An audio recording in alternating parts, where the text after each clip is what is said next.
Heidi, thanks. Coping with the crisis this morning and dealing with foreclosure. Times are still pretty tough when it comes to the housing market. According to RealtyTrack.com, check out these numbers. In the state of Florida alone, there are more than 260,000 foreclosed homes right now. In Orange County, there are more than 17,000 foreclosed homes. One in every 139 homes is in foreclosure.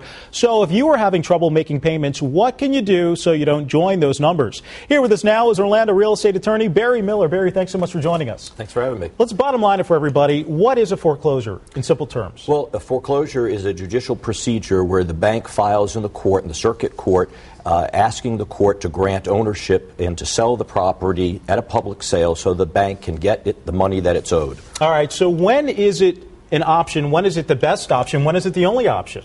Well, I think it's the worst option. That's the last option that people should do. There's a lot of alternatives. First, as we talked about earlier in the week, they should try to do a loan modification, try to stay in their home. If they can't do that, the next alternative would be to try to do a short sale.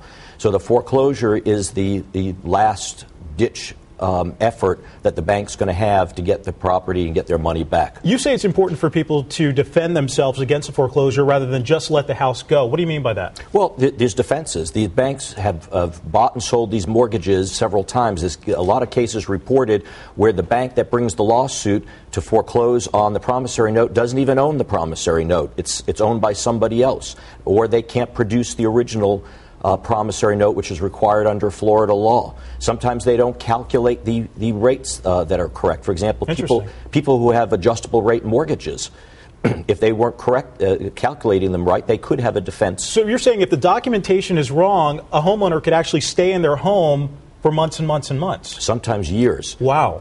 Okay. And when is having a real estate attorney, when does that help? And why would you need a real estate attorney? Well, as soon as someone knows they're going to go into foreclosure or they get foreclosure, they should contact an attorney so that they can look at all the documents, see if everything's in order, make sure the bank is doing everything right. For example, a couple of weeks ago, GMAC halted all foreclosure actions in 23 states, including Florida, because of improprieties. But obviously, if somebody's in foreclosure, how are they supposed to pay for it? I mean, can they afford an attorney? Is it that expensive? Well, I think there's a lot of good real estate attorneys in town. We charge a very reasonable flat fee. We do the defenses mostly in connection with trying to do a modification or a short sale to try to help the consumer, because the whole goal is to try to keep people in their homes. And there are ways that people might not have thought of to stay in their homes. Absolutely. There's a lot of alternatives out there. Okay. Thank you so much. Orlando real estate attorney Barry Miller, thank you so much for joining us. Send it over to Heidi.